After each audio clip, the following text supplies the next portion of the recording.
Hello creeps! Andy here, and today I wanted to talk about Hellraiser, the movie, and compare it to the novella from which it came, The Hellbound Heart. I'm very excited about this. I reread The Hellbound Heart, the book by Clive Barker, and I rewatched Hellraiser, the original, for the 10 millionth time so that I can give you the best information that I have.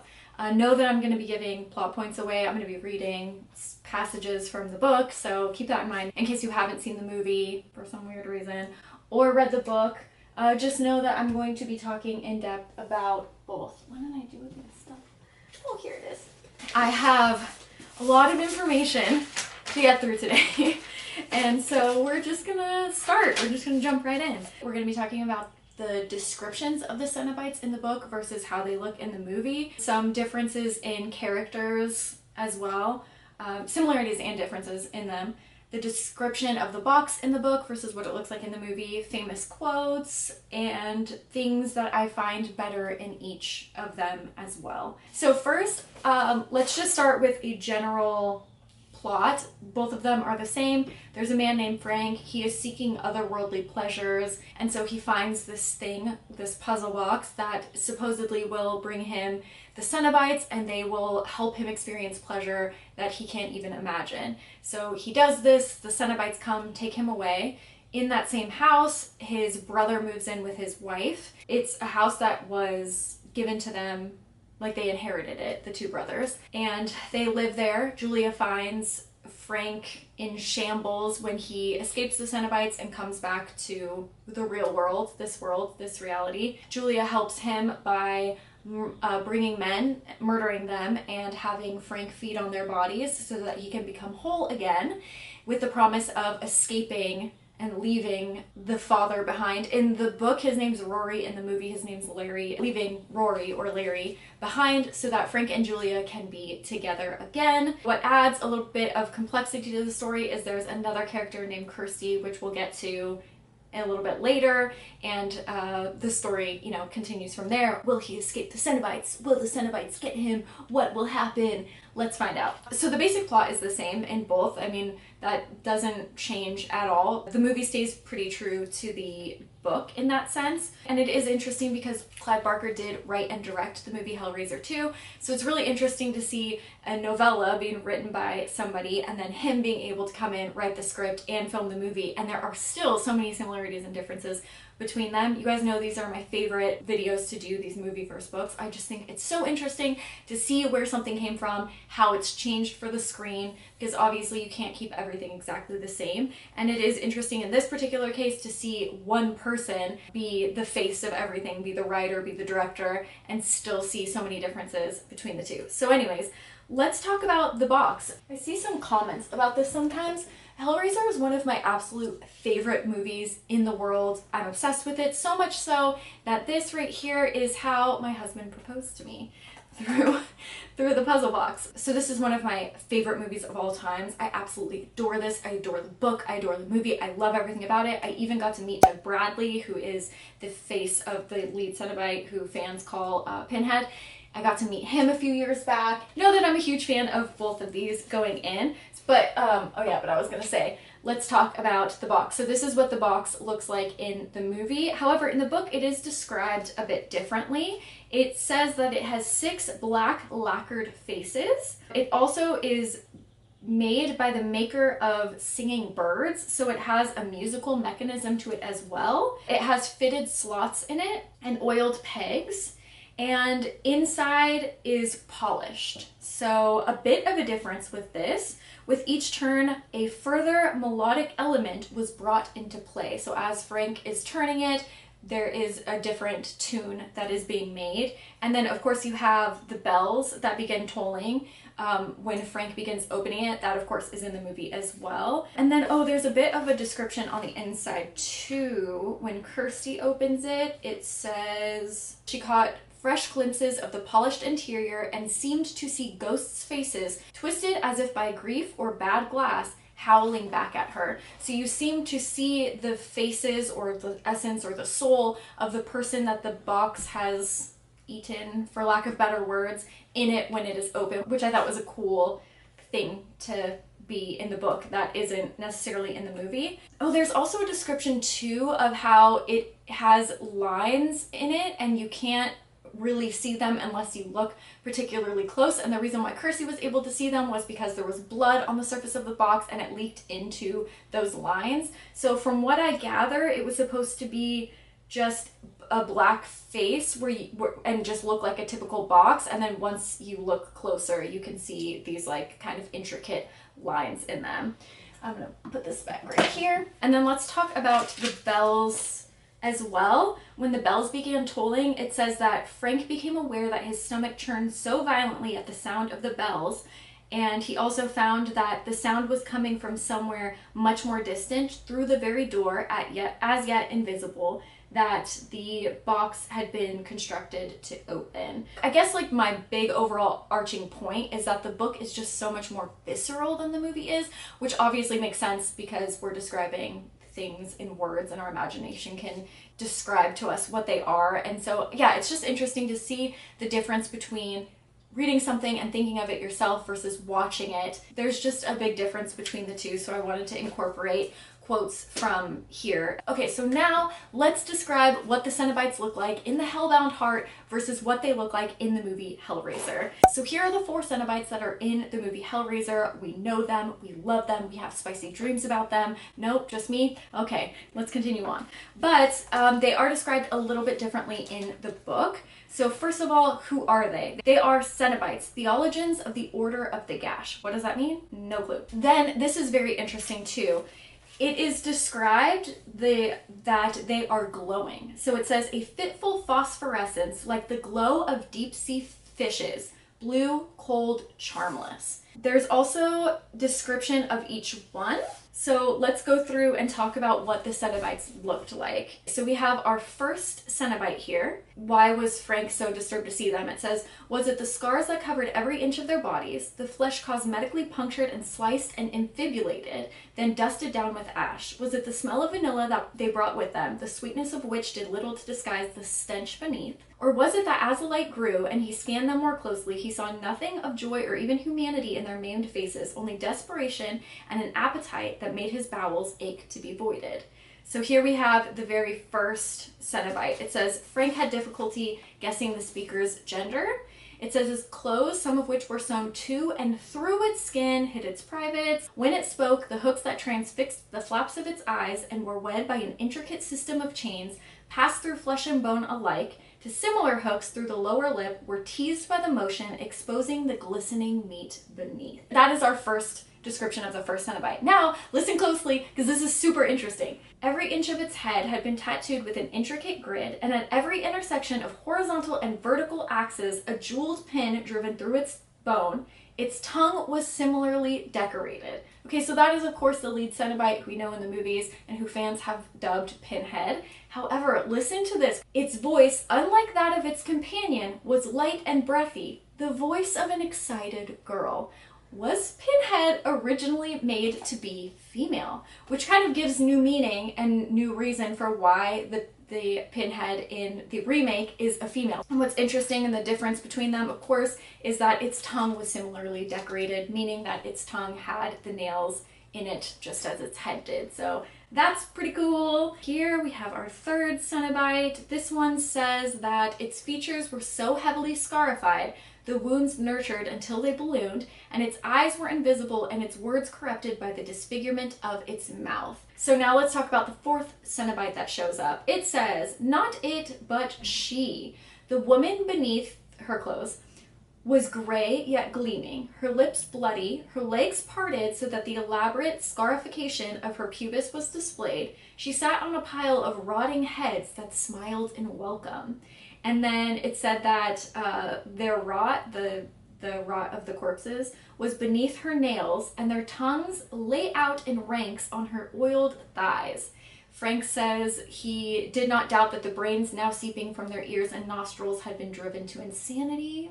There was no pleasure in the air, or at least not as humankind understood it. And then there's a description about, I think again from the corpses that she's laying on. It says she stood up, the tongues fell to the floor like a rain of slugs. if somebody can draw, can you draw out these Cenobites and like give your interpretation of what they would look like? I think that would be so interesting to compare it to what they are in the book. But yeah, those are the 4 Cenobites as they came from, where they started from, and then how they are in the movie. Now let's move on to some other differences. So one other difference is the altar in which Frank welcomes the Cenobites. So in the movie, he just has a square around him of lit candles. However, in the book, first he cleans the floor, then he lays out petals, and he makes an altar of bones, bonbons, what are bonbons? Needles, and then there's also a jar of urine for a gesture of self-defilement. Oh, and also a plate of dove heads. Yummy. And then there's also a little bit of a description that Frank expected, naked women to show up. That's what he longed after, because in his head, that's what pleasure means. But he comes to find out that the pleasures of the Cenobites, he cannot even fathom what they mean by pleasure. So he comes to regret his decision. Another difference is that our Pinhead definitely doesn't speak that much. In fact, he doesn't seem to be the leader of the pack as he is in the movies. They take the offering that is left for them, and they leave the place blackened with invisible flame, which I thought that was interesting. So apparently they like to eat dove heads. Good thing to know in case you're summoning some demons. There's also intensified senses when Frank does end up opening the box. So the Cenobites come, they take the offering. Frank is left just in excruciating pain because his senses are so heightened. And so it gives a little bit more visceral description of that. He can smell the paint on the walls, the flowers that were in the room, the sap on the wood in the floor. He can smell the darkness outside the door where the Cenobites had come from that smelled like 100,000 birds. He places his hands to his mouth and he can smell the perspiration on his fingers. And it's not just his sense of smell, it's all of his senses. So he can feel the dust on his skin. He can taste yesterday's food. And just the air movement through the room feels like a hurricane in his ears, or sounds like rather. He can also see the weave of stitches on his shirt and a mite on a leftover dove's head. He shuts his eyes then and he is overcome with emotions and memories. And he tries to open his eyes and he's unable to. It says he doesn't know why he can't open them. Tears or pus or needle and thread had sealed them. I just thought that was a cool quote. We definitely don't see that in the movie, but we get a little bit more, like I was saying, that visceral feel when we're reading the book. Okay, so now let's talk about Rory, who is Larry in the movie, Julia, and Kirsty, because there are some big differences here as well. So after Frank does this, he summons the Cenobites, he's taken away to whatever realm of hell that they live in. Rory and Julia move in. Now here is a huge difference. Kirsty is not his daughter in the book. She's actually like a colleague or a friend or someone that's in love with Rory. And this is evident on a few pages. There are just a few quotes in here that make you realize that she's in love with him. It says, Rory grinned at Kirsty, parading the ragged line of front teeth that she had first found so irresistible. It says that she was thinking of Rory's sweet face. And there's a few other quotes, but I won't get into it. But this is a huge difference, and I think it's interesting. I don't know that it's necessarily better or worse, but I think it describes a little bit more of the animosity between Kirsty and Julia. Because in the movie, you just accept it. It's her stepmom. Her mother passed away. You know, you don't know the relationship between them. But Julia's kind of a bitch, if we're to be honest. It makes sense either way, but I think it does further describe the animosity between the two girls. It also, I think, makes Frank's advances towards Kirsty a little less creepy in the book than in the movie. In the movie, it's like, that's your niece. What are you doing? But then again, it's Frank, and maybe it does make sense both ways because he's just a lunatic as it is. There's a little bit more information about their marriage as well, Rory's and Julia's, because in the movie I always got the sense that Julia was very unhappy, but that Rory was trying hard, or Larry I guess in the movie, was trying hard to make the marriage work. But I don't know if that's necessarily the case in the book, and here's why. First, it says Julia's talking about the marriage and she said the promise it had failed to fulfill. So she's obviously unhappy and has been, and obviously had an affair with Frank. And she also believes that this may have been the cause of her and Rory's downfall was that relationship with Frank. And she also says something interesting. She didn't love him no more than he, beneath his infatuation with her face, loved her. He chiseled in a world of his own. She suffered here, far removed from him. So what's interesting, I think, in the book is it's more of a theme of lust throughout. Is Kirsty really in love with Rory, or is she, you know, just lustful of him and more jealous of his relationship with Julia? It seems that, at least from Julia's perspective, that Rory doesn't even love her, that he's just in love with her looks. He thinks that she's attractive and there's nothing more. And maybe it was that introduction of Frank to her that made her realize that their relationship was nothing more than lust. And then obviously Julia's lust towards Frank, because she met the guy once. She's obviously not in love with him. She's infatuated with him, his mysteriousness, but she's not in love with him. And then also Frank's seek for lust in whatever form that is. So it is interesting, I think, that lust plays a bigger role in the novel than it does in the movie. But now let's get into some good stuff. Okay, so let's talk about what Julia saw after Frank has been resurrected to his, you know, semi back to normal self. This is what she saw. It says, it was human she saw, or had been, but the body had been ripped apart and sewed together again, with most of its pieces either missing or twisted and blackened as if in a furnace. There was an eye gleaming at her, and the ladder of a spine, the vertebrae stripped of muscle, a few unrecognizable fragments of anatomy. What little flesh it owned was hopelessly corrupted. And then here is such a good line. It says that it moved, trying to find comfort, and it said, but there was none to be had, not for a creature that wore its frayed nerves on its bleeding sleeve. Such a great line. We get a little bit more backstory on Frank and the box and where it came from and things like that, which I won't get into. But let's talk a little bit about what he got once he opened the box. It says, as it was, they, the Cenobites, had brought incalculable suffering. They had overdosed him on sensuality until his mind teetered on madness. Then they'd initiated him into experiences that his nerves still convulsed to recall. They had called it pleasure, and perhaps they'd meant it, perhaps not. They recognized no principles of reward and punishment by which he could hope to win some respite from their tortures, nor were they touched by any appeal for mercy. And then it gives a little bit of information on how he was able to escape. It says that there was further sophistication to the torture devised by a mind that understood exquisitely the nature of suffering. The prisoners were allowed to see the world in which they were occupied, in which they had once occupied. The resting places, when they were not enduring pleasure, looked onto the very locations where they had worked out the configuration that had brought them there. So Frank can see into the room even when he's in this alternate, demonic, awful universe where he's seeking out this pleasure. And then it says that if a prisoner were to escape, that the Cenobites wouldn't be able to go after him because they must be summoned across that line.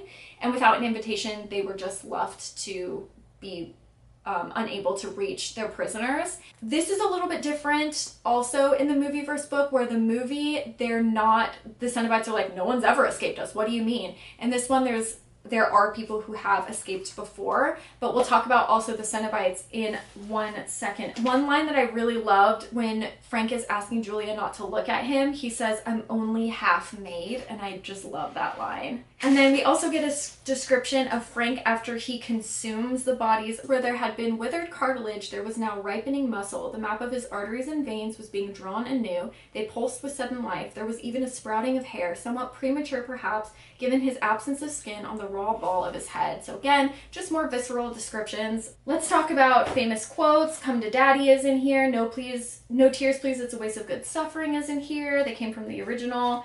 A difference is Jesus wept is just in the movie, it's not in the book, and I believe that was ad-libbed by the actor as well, and what a fantastic line in the movie that is. There's a little bit difference between the we'll tear your soul apart. The full quote is, make him confess himself and maybe we won't tear your soul apart. I believe that's a little different than the movie, but I didn't write the direct quote from the movie, so correct me if I'm wrong.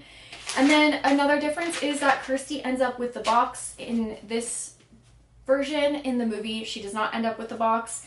And then really quickly here, I'm going to talk about differences in the movie. Julia uses a hammer, not a knife, to kill her victims. The Cenobites say that they're from hell specifically in the movie. They don't say that in the book, and I don't know if they're necessarily joking or just referring to hell as a general concept and not necessarily a specific place where demons are.